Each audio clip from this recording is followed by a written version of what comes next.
Halo, assalamualaikum warahmatullahi wabarakatuh, teman-teman semuanya, baik yang ada di Indonesia ataupun di Taiwan, karena sama-sama malam ya, hanya beda 1 jam. Karena mungkin kalau di Indonesia jam 7, di Taiwan itu jam 8. Nah, bedanya cuma 1 jam. Nah, oke teman-teman.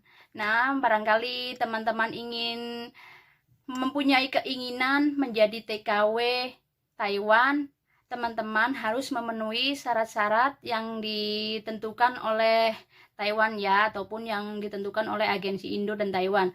Oke, ada 9 poin yang harus kalian penuhi untuk menjadi TKW Taiwan. Oke, poin 1 itu umur. Nah, umur itu minimal itu 18 tahun, yang dianjurkan itu 19 tahun, dan maksimalnya itu 40 tahun. Jadi, kalau kalian umurnya 17, 18 itu tidak boleh pergi ke Taiwan untuk menjadi TKW ya. Cuma berlibur, berlibur boleh, oke? Jadi, kalian jangan coba-coba menembak umur, misalkan umur sampean itu 17, sampean tembak ya menjadi 22, 23, nanti akan mempersulit proses teman-teman semua di Taiwan selanjutnya. Oke. Yang kedua, teman-teman harus melakukan pendaftaran ke agensi Indonesia terdekat di kota teman-teman semuanya. Mungkin kalian harus mencari tahu ke teman-teman yang ada di kampung, siapa sih yang pernah pergi ke Taiwan, siapa sih yang pernah pergi ke Hong Kong, lalu kalian harus ikut cari informasi apa aja sih gitu. Nah, itu.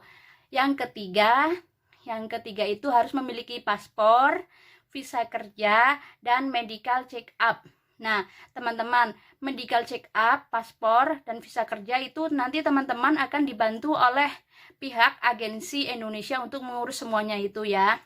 Terus yang keempat, proses pengurusan dari Indonesia sampai ke Taiwan itu minimal itu kurang lebih 3 bulan. Kalau saya sih dulu berapa ya, pengalaman pribadi saya itu ya 4 bulan lah kurang lebih, karena saya harus belajar bahasa Mandarin.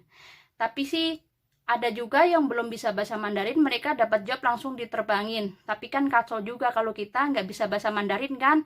Ntar kalau bosnya nyuruh ambil susu, kita ngambilnya gelas. Kalau bos kita nyuruh ngambil sapu, kita ngambilnya serokan, jerba salah ya. Nah, untuk poin yang kelima, selama di Indonesia, TKW mendapatkan informasi-informasi pekerjaan yang akan dikerjakan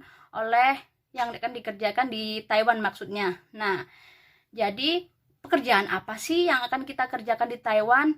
Nah, mungkin kita bersih-bersih, atau kita kerja di toko warung makanan, atau jaga nenek, atau jaga kakek. Biar kita itu berpikir, oh, jaga kakek umurnya 98, beratnya 80. Jadi kita mikir tuh, kuat nggak saya ya ngangkat berat 80. Jadi kita itu bisa mempunyai pikiran, oh, kita tanda tanganin nggak ya job ini ya. Kalau tidak kan kita bisa memilih job-job yang lain. Nah, oke. Untuk yang keenam itu waktu minimalnya di Taiwan itu, waktu kontrak kerja itu minimalnya 3 tahun dan maksimalnya itu 12 tahun. Nah, oke teman-teman, lebih dari 12 tahun itu tidak boleh, harus disuruh pulang ke Indonesia. Tapi kebanyakan sih teman-teman karena betah di Taiwan ya, mereka itu kadang ada yang memilih kabur gitu, karena cari uang di Taiwan itu gajinya ya alhamdulillah ya, saya sendiri ya lumayan gede lah, 8 juta. Kalau majikannya baik ya kadang ditambahin berapa gitu. Oke teman-teman, untuk yang ketujuh, poin yang ketujuh itu teman-teman akan mendapatkan informasi potongan gaji. Nah, potongan gaji yang pertama itu per bulannya 1.700. 1.800. Ya, 1.800.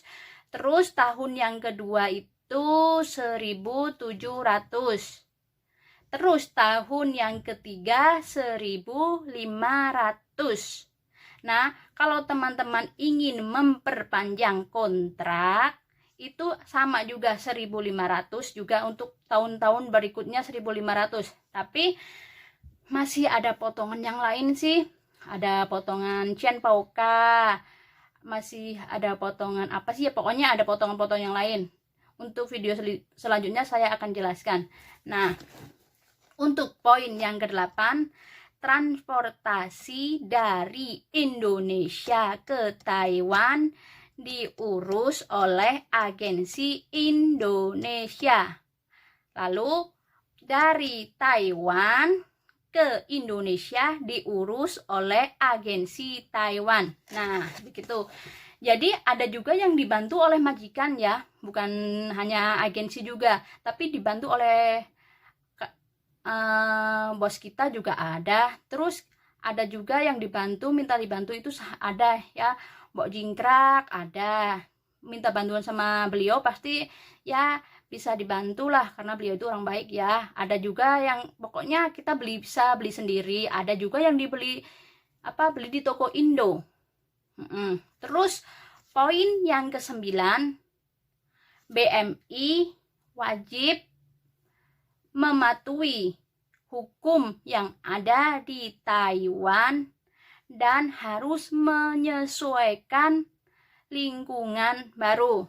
Nah, di Taiwan itu hukumnya itu bagus, alhamdulillah, hukumnya itu adil, nggak menatap ke atas ya, nggak selalu menatap ke atas, mana yang salah pasti akan diberi teguran lah ya, semacam gitulah. Contoh-contoh yang sekarang itu karena lagi musim COVID-19 ya, lagi musim corona ya. Kalau kita tidak pakai masker, kita tidak boleh naik bis, kita nggak boleh naik kereta. Nah, untuk ke tempat-tempat lain juga dianjurkan untuk memakai masker dan akan diukur suhunya. Nah, oke teman-teman, itulah 9 poin yang harus teman penuhi, yang harus teman-teman itu ketahui untuk menjadi TKW Taiwan. Oke teman-teman, karena waktu sudah malam juga, saya menjaga nenek dan kakek ya. Job saya itu padahal jaga nenek, tapi karena masih ada suaminya jadi saya jaga sekalian. Alhamdulillah karena mereka baik, saya juga ya alhamdulillah menerima semuanya dengan nikmat, dengan syukur, dan dengan penuh kasih sayang. Jadinya ya alhamdulillah aja. Untuk teman-teman semuanya, semoga ekonomi di Indonesia stabil ya, biar teman-teman nggak punya keinginan, nggak punya pikiran untuk menjadi TKW di Taiwan. Karena apa sih, TKW Taiwan itu di Taiwan itu ya nggak seindah foto profil gitu, nggak seindah yang dibayangkan. Kalau yang belum pernah jadi TKW Taiwan itu enak, gajinya gede. Nah, ya kan begitulah. Nah, oke teman-teman, cukup sekian dan terima kasih video kali ini. Apabila ada kesalahan dari ucapan saya, mohon teman-teman maafkan. Wabillahi taufiq wal hidayah. Wassalamualaikum warahmatullahi wabarakatuh. Bye bye. Wan an, Wan an.